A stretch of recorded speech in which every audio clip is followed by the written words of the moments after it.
Good day to you. Michael Didier here. Thank you for joining me. I so appreciate it. We are starting Deuteronomy today. You know, last week we finished up with what was it? It was the cities of refuge and the avenger of the blood. But really the last chapter in Numbers was about the daughters of Zelophehad, which we covered in 27, the same day that we did those. But Moses died in Numbers 27, same chapter as the daughters of Zelophehad. And we went through Yashur last week, the last thing we did before we closed our class. And it ended with the death of Moses. I think that was very appropriate. And there it is again.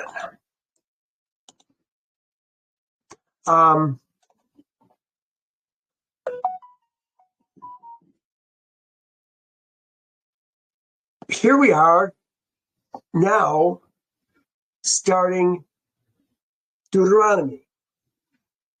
And well, I love Deuteronomy.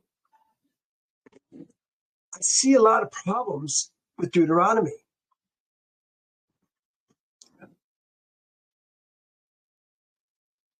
Especially some of the early teens, 12, 13, 14, 15, even 16 of Deuteronomy. Terrible things. Just do not agree with the rest of Torah. And I have to ask myself sometimes, is Torah 4 chapters? Or is it 3 chapters? I'm sorry, 4 chapters or 5 chapters? Most will say it's five chapters, the 5 books of Moses. But I do see a lot of problems with Deuteronomy. Let me kind of give you an idea of how most people look at Deuteronomy. They view it as kind of a book with 2 covers. Genesis is the front cover, and Deuteronomy, they say, is the back cover. And so then we've got the other chapters, Exodus, Leviticus, and Numbers, are the chapters in between. On my right here, it says, Bereshit bara Elohim et Hashamim vet haaretz. It says, in the beginning created Elohim the heavens and the earth. In the beginning starts with a bet, a vowel, not a vowel, a consonant. But now the rest of the books start va'ala. And these are the names, that is Exodus. And he called Vayikra, and he called to Moses. Again, va is a vowel that says and.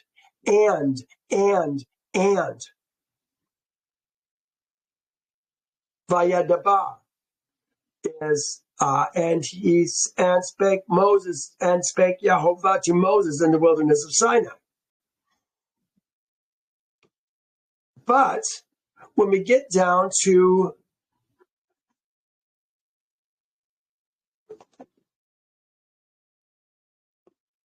Deuteronomy, it just says Allah hadavarim. These are the words. No vav. What kind of cover doesn't have a attachment to it?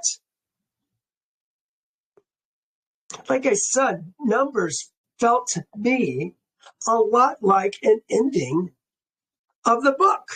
Moses died. But in this book, we're going to have Moses die yet again. I guess I'm saying this because I want you to think about how this all fits together. We have to understand Yehovah's word line upon line, precept upon precept, here a little, there a little. If something doesn't agree with the rest of Yehovah's words, we have to question what's being said.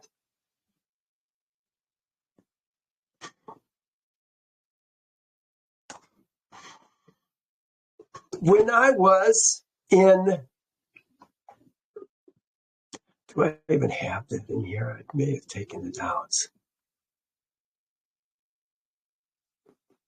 I guess I don't have it in here right now.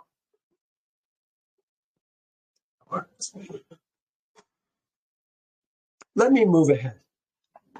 I was going to talk about what the scholars, in my New Testament classes that I took when I was in junior college. I've always loved Yehovah's word. That was my first time really getting into Yehovah's words. I say Yehovah's words. Remember, it's the law and the prophets. There's some other books in there. But when we talk about Torah and the prophets, the Old Testament, we think of that as the Hebrew books. Somehow, a New Testament was added to the Hebrew scriptures, but it wasn't the Hebrews that added them. What's up with that?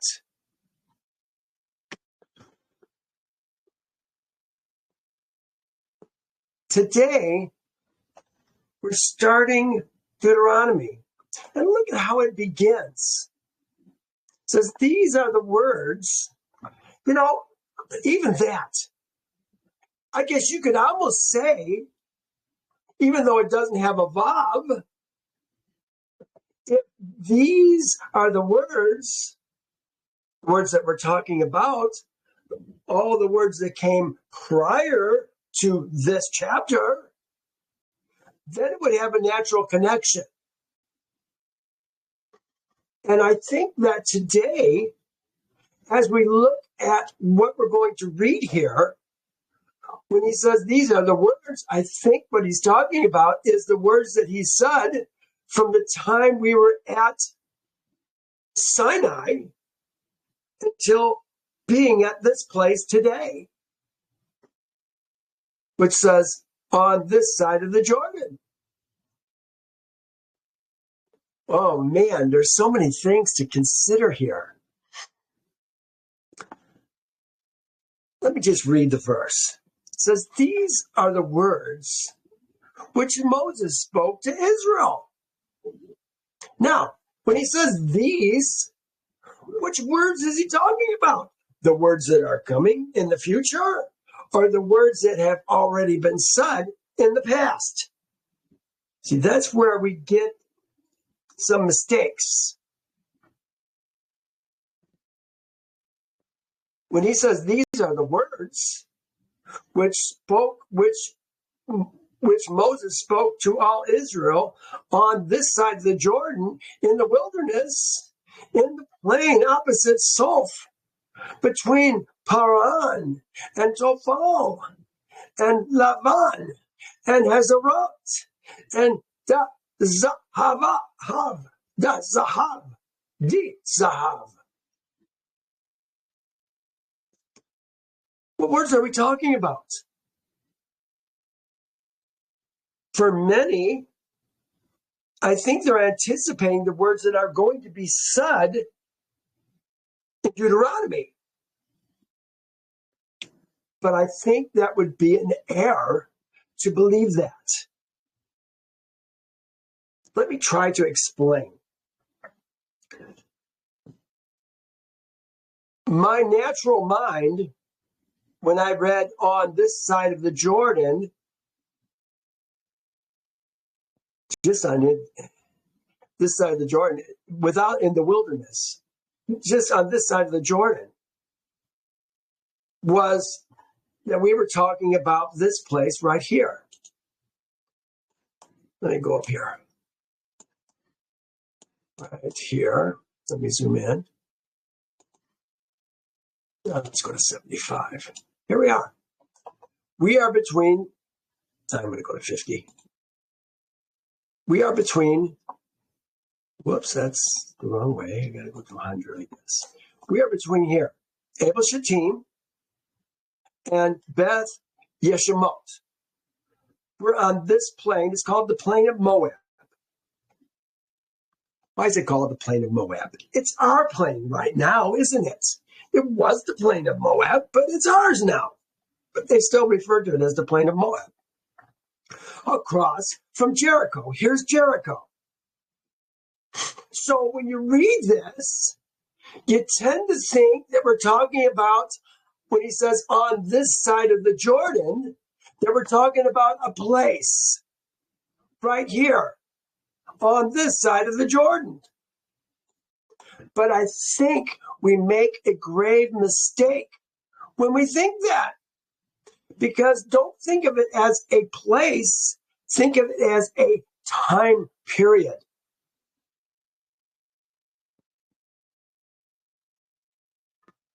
This is where we were until we crossed over. In other words, the crossing over of the Jordan is going to be a moment in time that's going to change everything.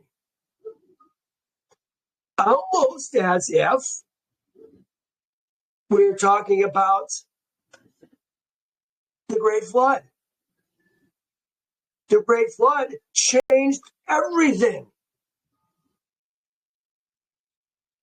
So it was a divider in time. This crossing of the Jordan is going to be a divider in time. When Yehovah comes back and raises up his people, that's going to be a divider in time. Things will never be the same again. And right now, we are coming to a point in our world where we are going to have a divider in time. It's going to be the EBS, Emergency Broadcast System, followed by the quantum financial system and the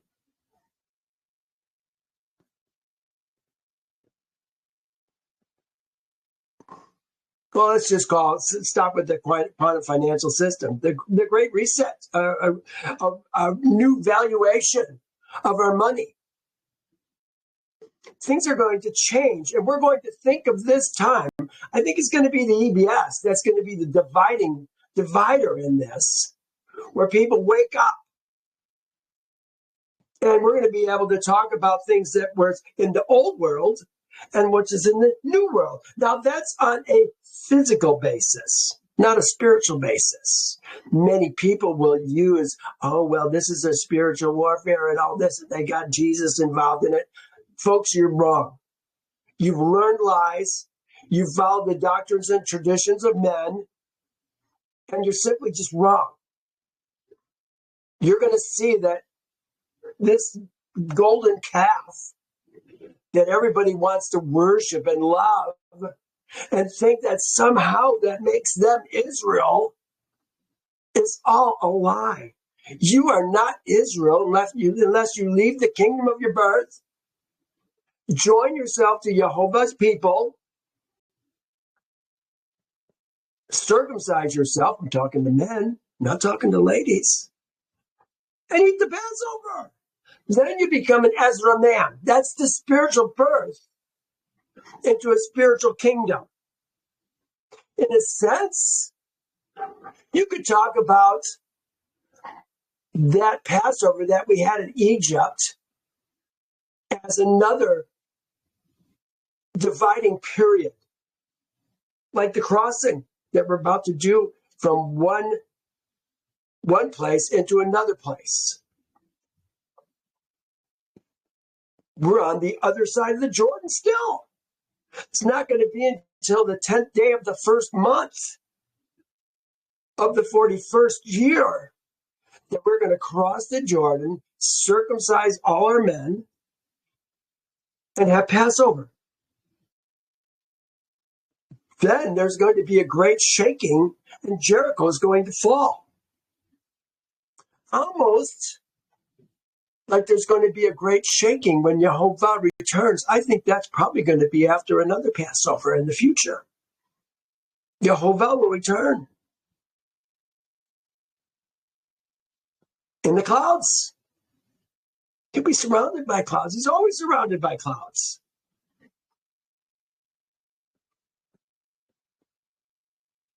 Jesus is not coming back, folks. You've learned lies. It's Yehovah that's going to return. Gather together my Vikor. No, I forget what the word was. Kasid.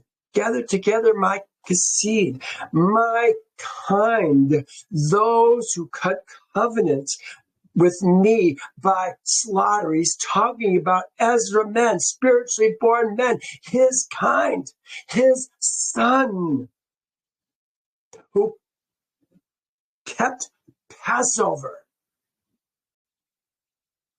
who cut covenant with me by slaughter, is what it says. He's talking about Passover.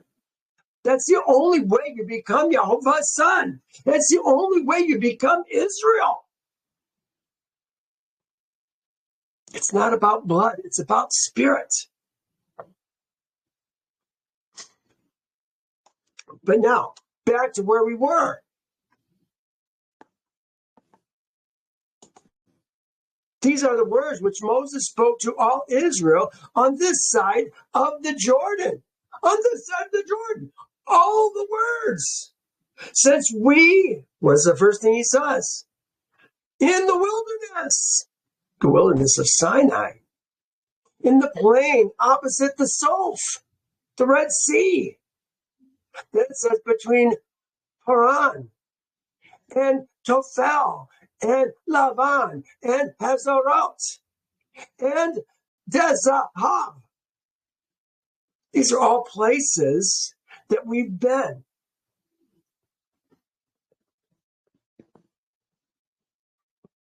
He says it's an 11-day journey from Horeb by way of Mount Seir to Kadesh Barnea. Why it has the Mount Seir in there? We weren't ever in Mount Seir. Yehovah told us not to go there. Well, here's the verse that we have right now. This is the one that we're doing today. These are the words, hadavarim. And also, as I say, these are the words. Maybe that attaches Genesis, Exodus, Leviticus, and Numbers to Deuteronomy if these words are those words. Do you understand what I'm saying? That would make sense. Because these words, we're going to see, are all the words that Yahweh spoke to us from the time we crossed over the Red Sea.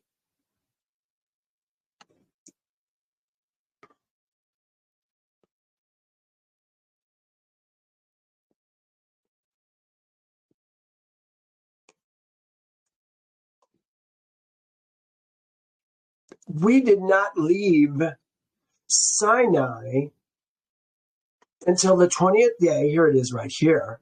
Now it came to pass on the 20th day of the second month, in the second year, that the cloud was taken up from above the tabernacle of the testimony. And Israel's seed set out from where? The wilderness of Sinai on their journey. Then the cloud settled down in the wilderness of Paran.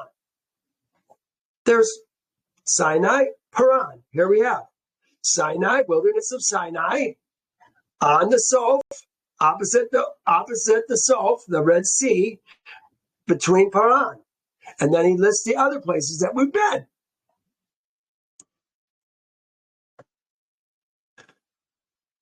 But these all appear to be places on this side of the Jordan, not the place opposite Jericho, but rather all the places we've been since we crossed over the Red Sea 40 years before and entered into Yehovah's rulership.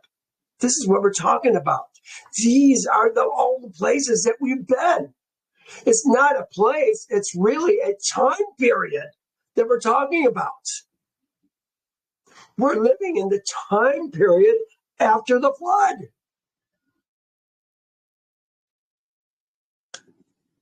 There may come a great shaking of the earth that will be similar to the flood, where many, many will die. And Yehovah will keep his people safe. It may be like that. It may be a dividing time. Let me finish.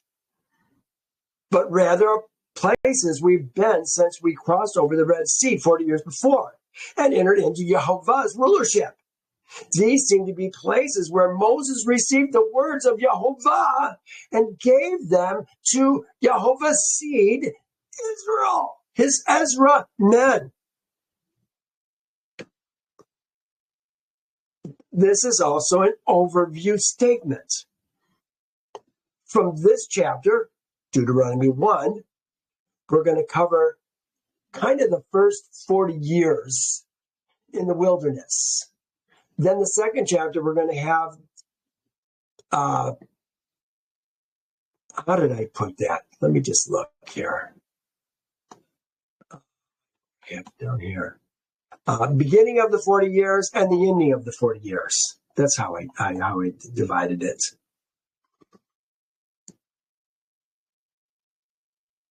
And then the last chapter, we're going to have kind of the conquest that we had of the territory on the east side of the Jordan.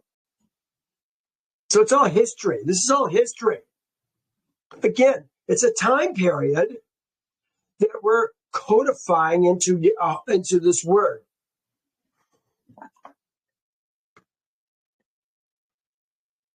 Let's talk about some of these places. Here is, where is this? Oh, I'm in how did I get to Genesis 1? What's going on here? There we are. All right. Suph is Yom Suph, or the Red Sea. So the plain opposite Suph is Sinai. We're talking about the wilderness. It says in the wilderness. We're talking about the wilderness of Sinai. In the wilderness, in the plain opposite the Suph. Let me get my map. I want you to see what we're talking about. It's really important that we see this. Bear with me while I slide down here. Oh, here we are. Okay, here's the top of the Gulf of Aqaba. Here's where we cross right here into across the Red Sea, and right here is Mount Sinai. Let me go out just a little bit here. There's the wilderness. There's the Sinai. Horeb is probably in this area where I have the wilderness of Sinai. I would call the wilderness of Sinai this plain right here. In the plain. How did they just say that? Here, let me do this.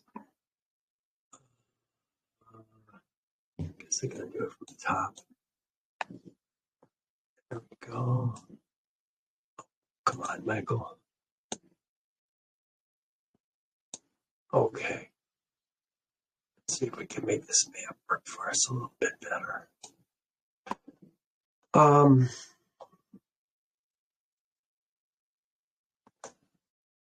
I want to do. Okay.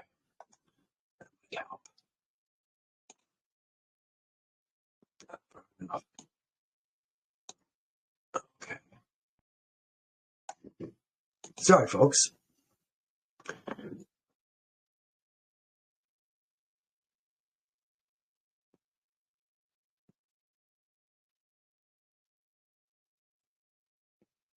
So again, when we left Sinai, I just have to make this point. When we left Sinai, here we are. This is us leaving Sinai. Now it came to pass on the 20th day of the second month in the second year. We had just had another Passover. We numbered our men at that point. And then it says that the cloud was taken up from above the tabernacle of the testimony, and Israel's seed set out from the wilderness of Sinai on their journey. Then the cloud settled down in the wilderness of Paran.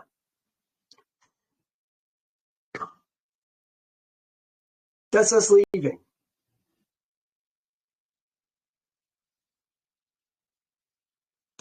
It says it's an 11-day journey from Horeb by way of Mount Seir to Kadesh Barnea. Kadesh Barnea is where we sent out our spies to spy out the land. This is still an overview statement of what is going on and what we're going to cover in the rest of this chapter and then really the next few chapters. It's all about this side of the Jordan. Now it came to pass in the 40th year, in the 11th month, 40th year, 11th month, on the first day of the month, that Moses spoke to Israel's seed according to all that Yehovah had given him as commandments to them. Does this sound like it's going to be new commandments, or is it kind of a refresher course? I think we're going to find out this is not nothing new that we're doing. This is something old that we're reviewing. This is happening after he killed Sihon, which, where does it say ever that he killed Sihon, king of the Amorites, who dwelt in Heshbon, and Og, king of Bashan, who dwelt in Ashtaroth, in Edrei. Now, we did see in Yashar that it appears that Moses actually did kill Og, king of Bashan. Doesn't say it in Torah, though. He says, on this side of the Jordan, in the land of Moab, Moses began to explain this law, saying, so, again, are we talking about something new, or are we talking about something old? Remember, these are the words which Moses spoke. Is he talking about the words that are these new words, or are these old words? Review of the old things. That would tie all the words, that would tie chapter Deuteronomy to the rest of the books, wouldn't it? Moses began to explain the law, saying, Yehovah, our Elohim, spoke to us in Horeb. There it is, in Horeb.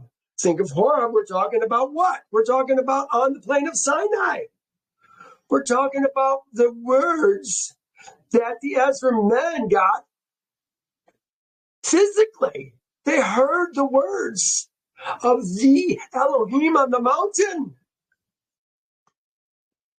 The ladies didn't hear it. The servants didn't hear it. The Ger didn't hear it. The Ezra men are the ones who went up, the 600,000 men.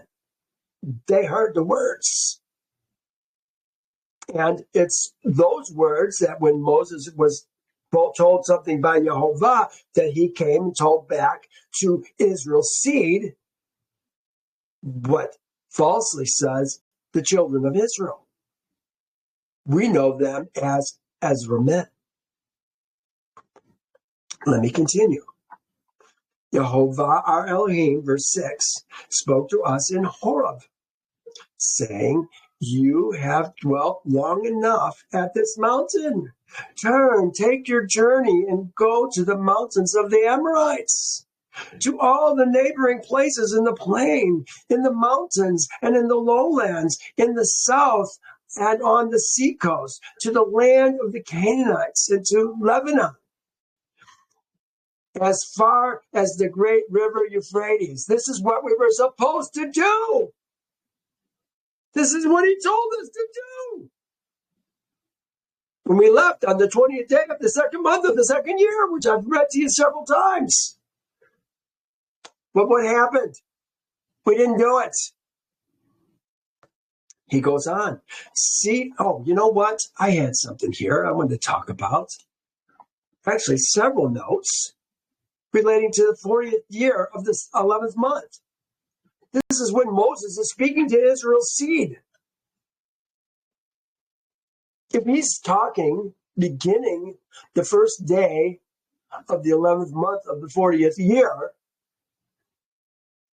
and he's going to die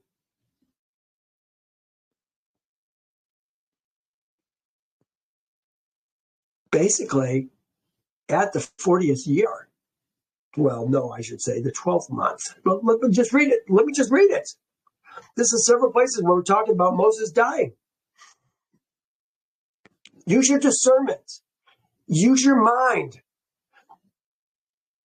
Digest these words and come to your own conclusions. So Moses, the servant of Yehovah, died there in the land of Moab. This is Deuteronomy 34, according to the word of Yehovah.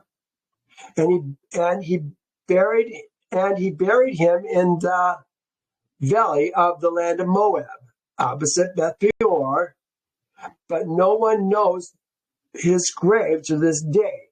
Moses was 120 years old when he died. His eyes were not dim, nor his natural vigor diminished. Sounds like he had a pretty clear mind, doesn't it? His eyes were not dim, nor his natural vigor diminished. And Israel's seed wept for Moses in the plain of Moab 30 days. So the days of weeping and mourning for Moses ended. Here's Yasher. And Moses finished commanding Israel's seed, and Yehovah said to him, saying, go up to Mount Avarim and die there. The mountain of Avarim. He's actually going to die on Nebo, but he's in the mountains of Avarim, the Avarim mountains, and die there, and be gathered to the people as Aaron thy brother was gathered. And Moses went up as Yehovah commanded him, and he died there in the land of Moab, by the order of Yehovah, in the 40th year from the Israelites going forth from the land of Egypt. And Israel's seed wept for Moses in the plain of Moab for 30 days. And the days of weeping and mourning for Moses were completed. Keep in mind, we're going into the Jordon with Joshua,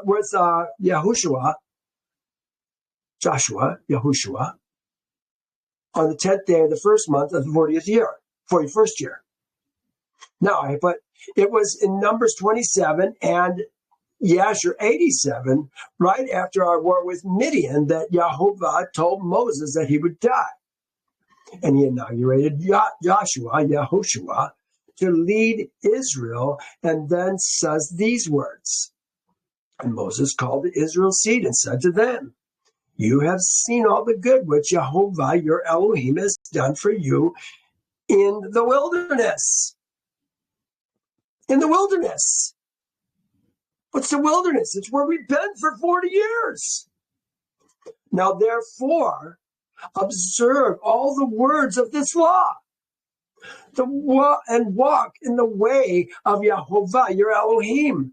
Turn not from the way which Yehovah has commanded you, either to the right or to the left. Are we having any new laws? No. And Moses taught Israel's seed statutes and judgments and laws to do in the land as Yehovah had commanded him. And he taught them the way of Yehovah and his laws. Behold, are they not written in the book of the law of Elohim, which he gave to Israel's seed by the hand of Moses? Well, here's Deuteronomy 31.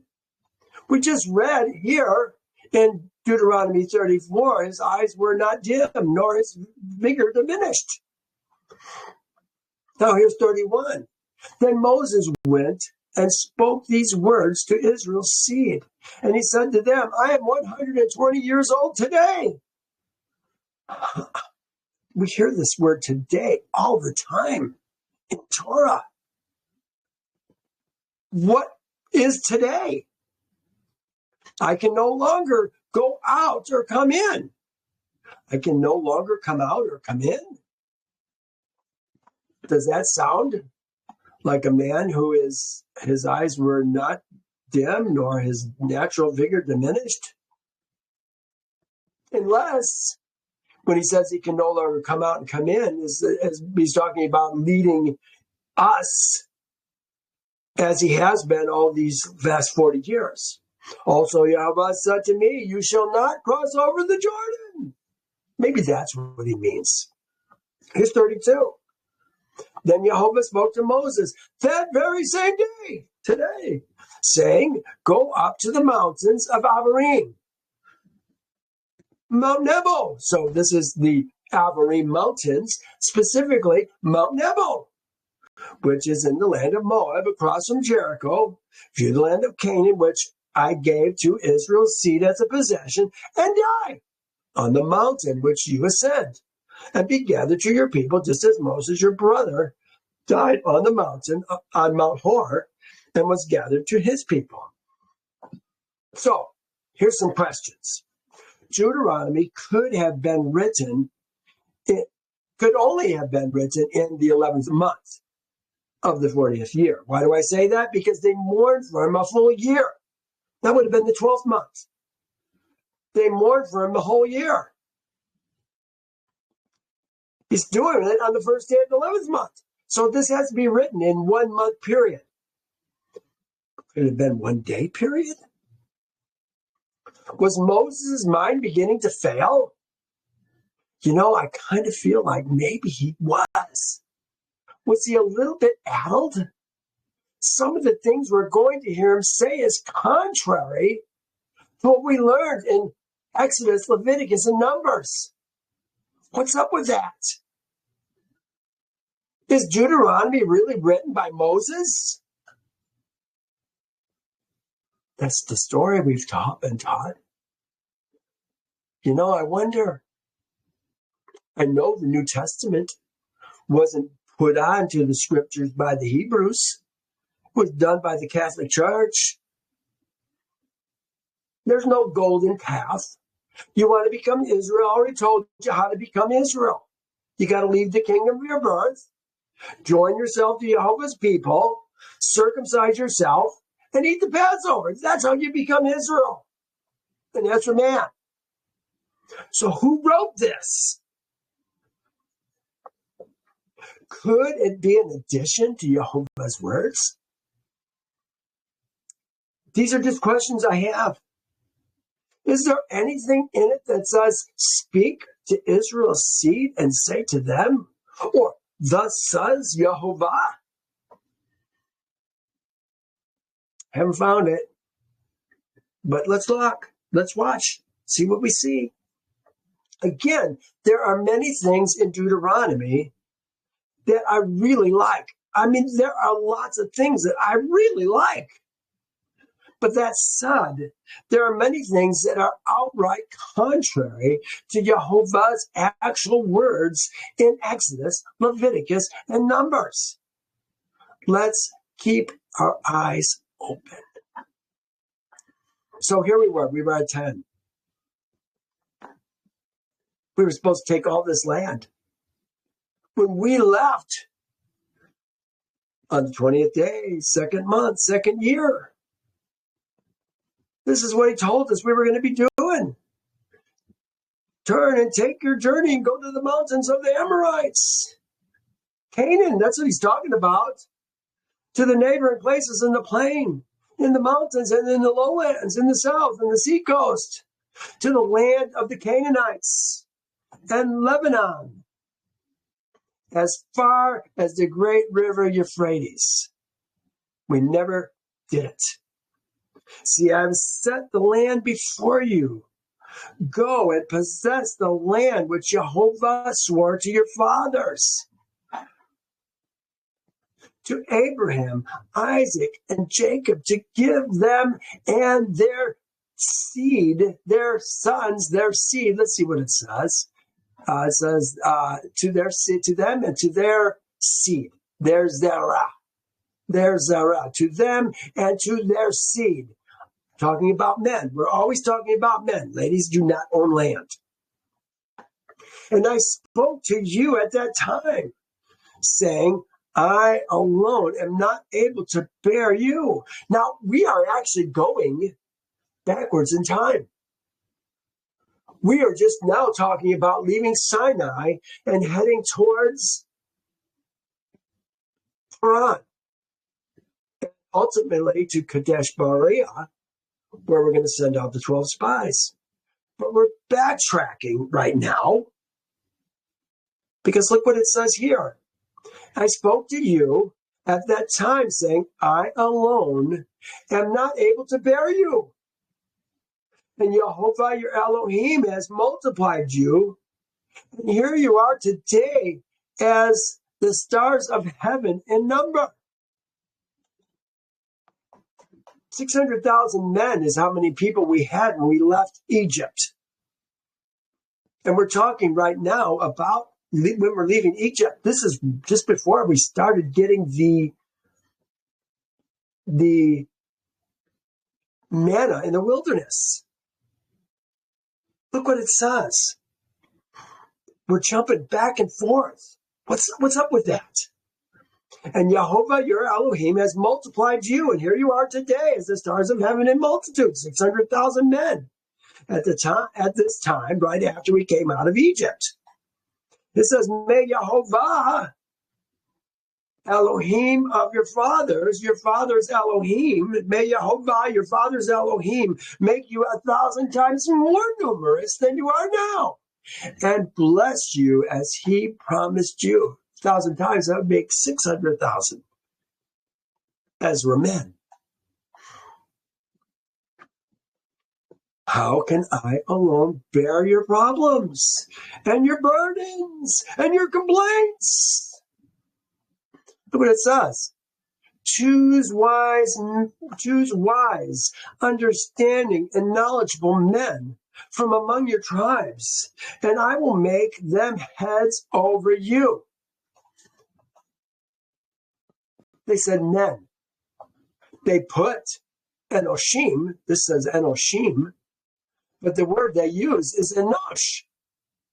Mortal men. They got the wrong Strong's number on this.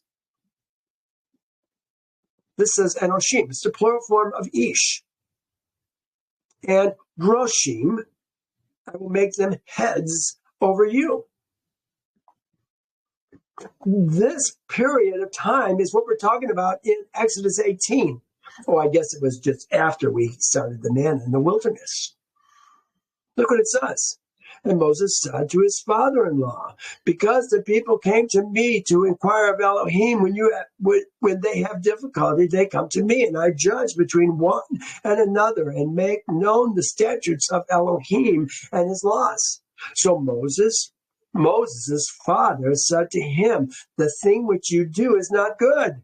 Both you and these people who are with you, you shall surely wear yourself out. For this thing is too much for you.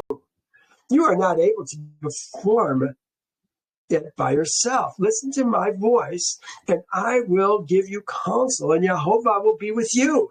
Stand before Elohim for the people, so that you may bring the difficulties to Elohim. And you shall teach them the statutes and the laws, and show them the way in which they must walk, and the work which they must do. Moreover, you shall select from all the people able men, such that fear Elohim, men of truth, hating covetousness, and place such over them as to be rulers of thousands, rulers of hundreds, rulers of 50s, rulers of 10. This is what we're talking about right here. We've actually gone back almost a whole year. Remember, we left on the second month, second year. This is like 11 months before that.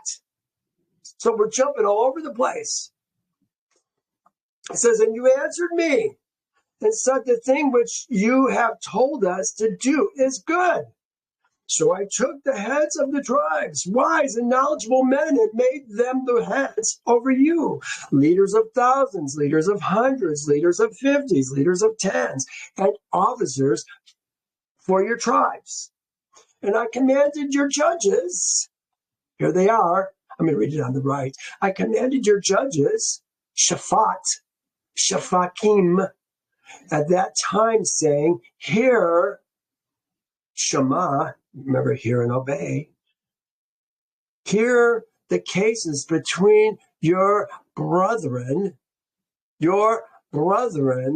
and judge righteously between a man and Ish and his brother, and between his ger. Hear that? There's no ladies. We're talking about a man and his brother. Remember, if we're talking about an Ish, we're talking about an Ezra man. And Adam would be the unrenewed man, the unspiritually born man. That's the Adam. And Ish is the one who's born a second time. And it says, again, a man and his brother. So we're talking about two Ezra men. And between a man and his ger. We have ger who dwell with us. Remember, the ger are the ones who have left the kingdom of their birth and joined themselves to Yehovah's people. They learn from us until the Passover comes and they can circumcise themselves and become Ezra men themselves and get their own land and be leaders in their own gates. So we have two of Israel's sons, Ezra, a man and his brother, or an Ezra and his ger. I got to make that his ger. It doesn't say a ger. It says his ger. Isn't that interesting? Yet again, we see that there are only two kinds of men in Yehovah's kingdom, the Ezra and the ger who dwell with him. Yeah, we see that everywhere. It's all over Torah. Let's continue. You shall not show partiality in judgment. You shall hear the small as well as the great. You shall not be afraid of any man's presence. Here, what we're talking about here, they say presence, small and great. You shall not show partiality. You shall not respect faces is really what it's saying. You shall not respect faces. In modern day, we would probably say we shall not be a respecter of persons. If only you knew what persons really is. You shall not be a respecter of persons. Faces is what Yehovah says. Then he says, he uses the word Isha's face. A man's presence. You shall not be afraid of any man's face, any Isha's face, is what it's saying, any Isha's face. For the judgment is Elohim's. The case that is too hard for you, bring to me, and I will hear it. Isn't this exactly what he said in 18 of Exodus? And I commanded you at that time all the things which you should do. So we departed Horeb. So here we are, departing Horeb again. And went through all the great and terrible wilderness, which you saw on the way to the mountains of the Amorites, as Yehovah our Elohim commanded us. Then we came to Kadesh Barnea. We finally got to Kadesh Barnea. This is where we're going to send out our spies into the land of Canaan to spy out the land. Look what it says. And I said to you, you have come to the mountains of the Amorites, which Yehovah our Elohim is giving us. Look, Yehovah. Now look at this. This has all been second person plural, you. But now all of a sudden he's switching to second person singular. Look, Yehovah thy Elohim has set the land before thee.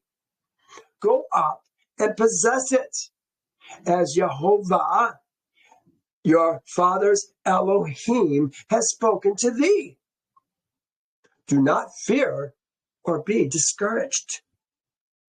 Now he's going to switch back to second person plural. But look what he says. And every one of you came near to me and said, let us send men before us, and let us search out the land. Let us search out the land for us, and bring back word to us of the way by which we should go up, and of the cities by which we shall come. And the plan pleased me well. That's what it says in Torah, supposedly. Is that what happened? No. Look at it. Here it is. And Yehovah spoke to Moses. It says, every one of you came near and said to me. No, it says, and Yehovah spoke to Moses. Send men to spy out the land of Canaan, which I am giving to Israel's seed. From every tribe of their fathers you shall send a man, every one a leader among them. So Moses sent them into the wilderness, sent them from the wilderness of Paran.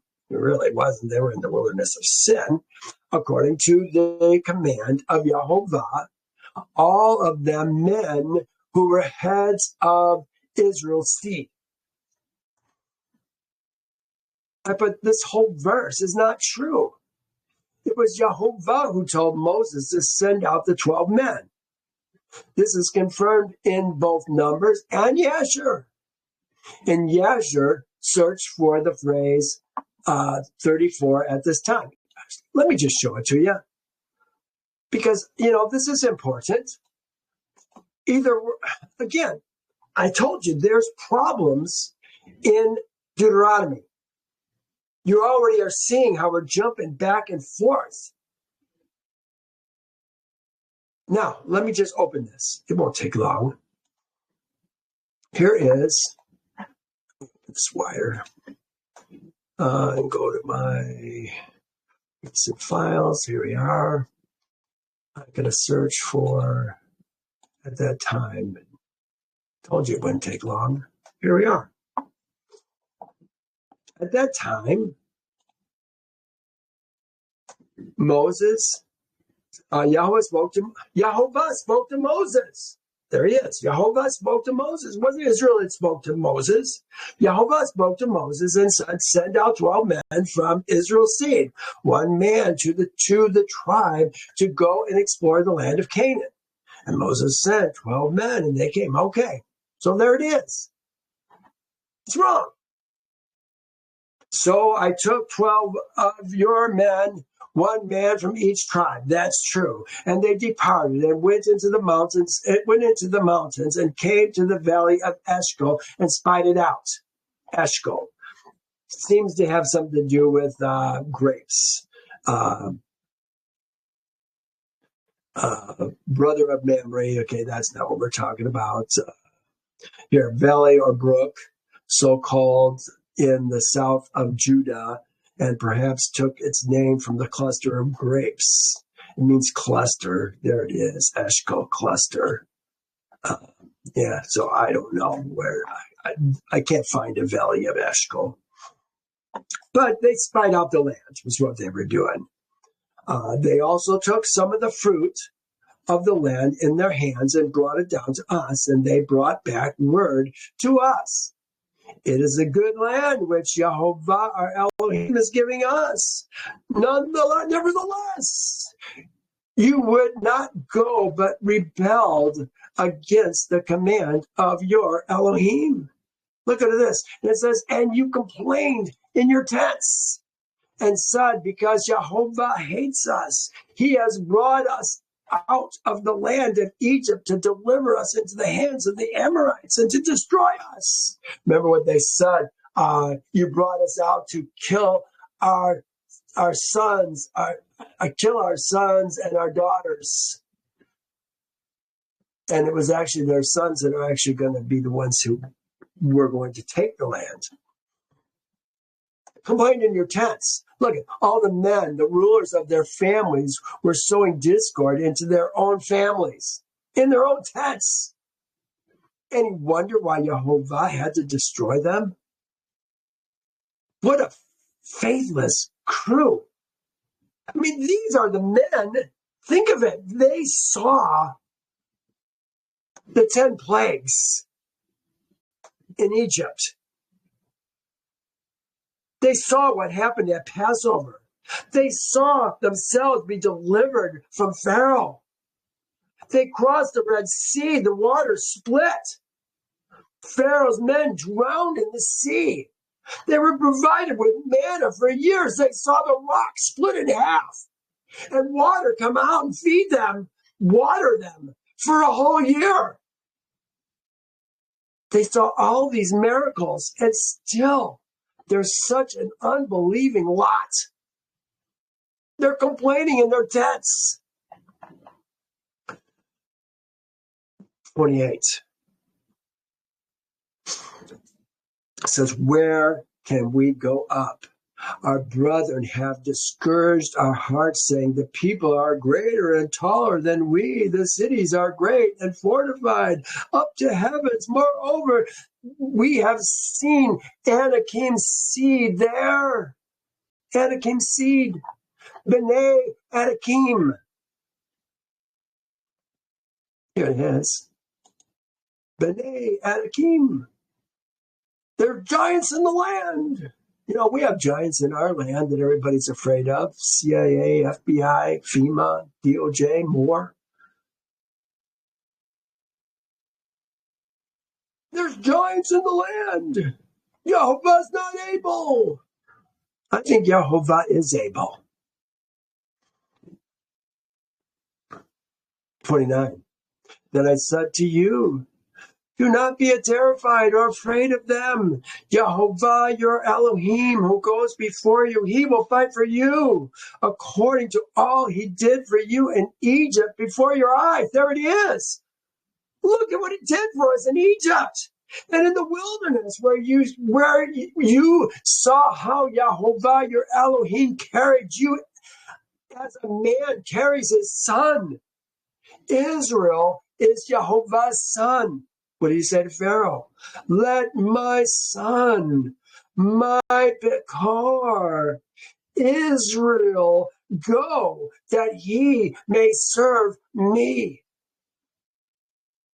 The Ezra men are his son, which he carried through the wilderness.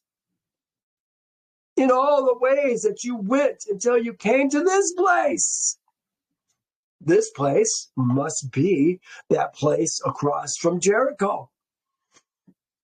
Yet you did not believe Yehovah, your Elohim, who went before you to search out a place for you to pitch your tents, to show you the way you should go.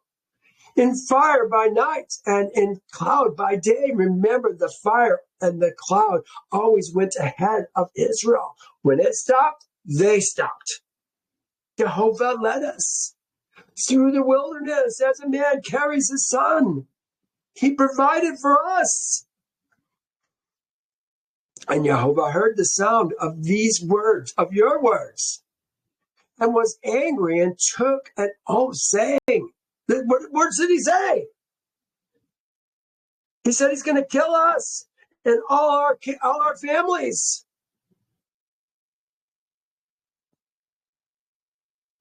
I might even have that. Yeah, maybe I do. No, that's another one. Let me do this. It would be Numbers.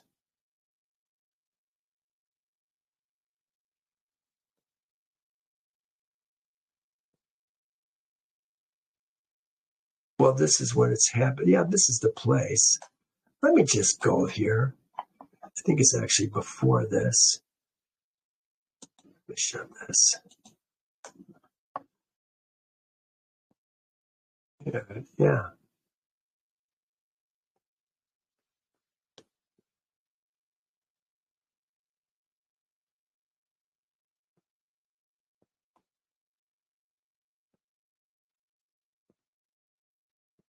Where is it? Sorry, I didn't find this ahead of time. Here it is. It says, if only we had died in the land of Egypt, or if only we had died in the wilderness. Why has Yehovah brought us to this land to fall by the sword, that our wives and our sons should become victims? No, that is actually tough. That's why I've got it in green, because it's tough. There it is. Tough. So wives and our children should become victims. Would it not be better for us to return to Egypt? Let us select leaders and return to Egypt. This is what we're talking about right now in Deuteronomy. Let me go back. Deuteronomy 134. Here we are. And Yehovah heard the sound of your words. This is the words we just now read. And was angry and took an oath, saying, surely not one of these men of this evil generation shall see the good land in which I swore to give to your fathers. Yes, they're all going to die. Here it is, men, these men. Look, here's the same word as before, but this time it has ish, and it doesn't say enosh. They've got the correct number on it. This is Elohim, plural form of ish. The other one had the wrong number on it. How does that happen? I don't get it. Surely none of these men of this evil generation shall see that good land which I swore to give to your fathers, except Caleb, the son of Jephunneh, the Kenizzite. He shall see it. And to him and his sons, it actually says sons, his sons, doesn't say benim, his seed, his sons, I am giving the land on which he walked, because he wholly followed Yehovah. Hear that? Caleb wholly followed Yehovah. Do you want to be a man who learns to wholly follow Yehovah and not the Elohim of the land in which we dwell? You know, it takes courage to do that. I've been doing it for many years, 25 years. I lost my marriage as a result of following only Elohim. Then he goes on. Yehovah was angry with me for your sake, saying, even you shall not go in there. Is that why Yehovah was angry at him? Did it have anything to do with the spies? No, it had everything to do with the waters of Meribah, when he was supposed to speak to the rock, and instead he hit the rock. I think there's a shadow picture there of speaking Yehovah's words into existence rather than doing it physically. But he goes on. Joshua, son of Nun, is the other one. We had Caleb, son of Jephunneh, and now Joshua, Yahushua, son of Nun, who stands before you. He shall go in there. Encourage him, for he shall cause Israel to inherit it. Remember, he's taking the place of Moses.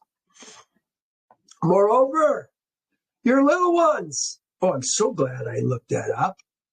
Here it is. This is talking about the same ones. Moreover, your little ones, your sons, your little ones, that's the little ones as Toph. And then when it says your children, it really says your sons, your benim, your sons, who you say will be victims. That's what we just read in 18. Remember, we just were there. Whom you said will be victims, who today have no knowledge of good and evil, they shall go in there. To them I will give it, and they shall possess it.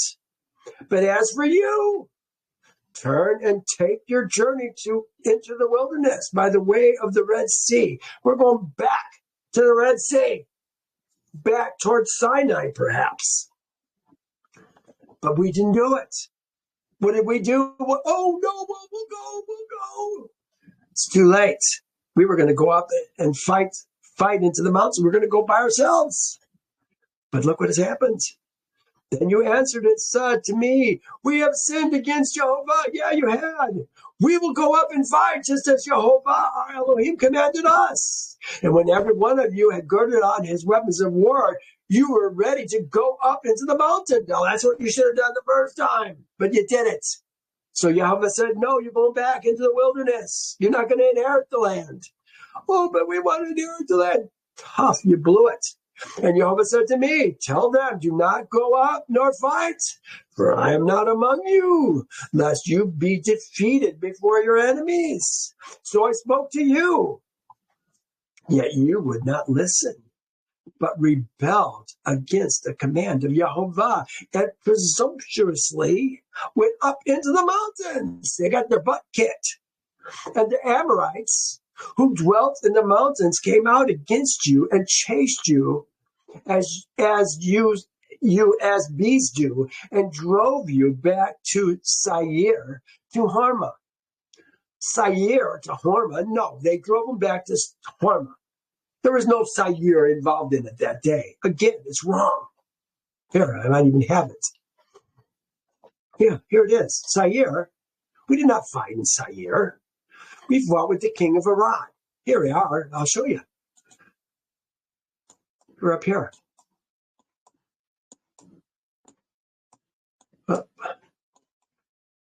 Oh, I gotta zoom out, I guess. Let me go to. We gotta go this way. All right, here's Hormah. We were in Kadesh Barnea. So they went up to the mountains. We, the rebellious ones, whom Yehovah said, don't go. We did it anyway. We went up to the mountains to fight. They chased us back to Hormah. And it was the king of Arad who did it. There's Arad. Here, I'll read it now. The king of Arad, the Canaanites, who dwelt in the south, heard that Israel was coming on the spies' way, on the way to the spies, the road of the spies. Then he fought against Israel and took some of them prisoners. So Israel made a vow to Yehovah and said, if you will indeed deliver this people into my hands, then I will utterly destroy their cities. And Yehovah listened to the voice of Israel and delivered up the Canaanites, and they utterly destroyed them and their cities. So the name of the place was called Hormah. Yeah, they lost. Here we are again now, 45. Then you return and right before Yehovah, yeah, we weren't supposed to go, but we did it anyway. But Yehovah would not listen to your voice, nor give ear to you. So you remained in Kadesh many days. Remember, Kadesh is where we sent out the spies. Later on, we're going to come back to Kadesh. After 40 years, 38 years, we're going to come back to Kadesh. And that's where Miriam's going to die. But that's a long ways from now. So you remained in Kadesh many days, according to the days that you spent there. And that is where we're going to stop today. Next week, we're going to pick it up. Chapter 2. And like I said, chapter 2 and chapter 3 is kind of the history of where we're coming from. This is what happened to us on the other side of the Jordan. It's not about that place. It's about the time period. From the time we left Egypt until that time. Really, the time is going to break when we cross the Jordan River. We're in a new, dare I say, dispensation. We're going to be living in the land which Yehovah gave us under his statutes, judgments, and ordinances. Or we should. Well, let's stop here. Thank you for joining me, and we'll pick it up next time. Yehovah bless you. Bye now.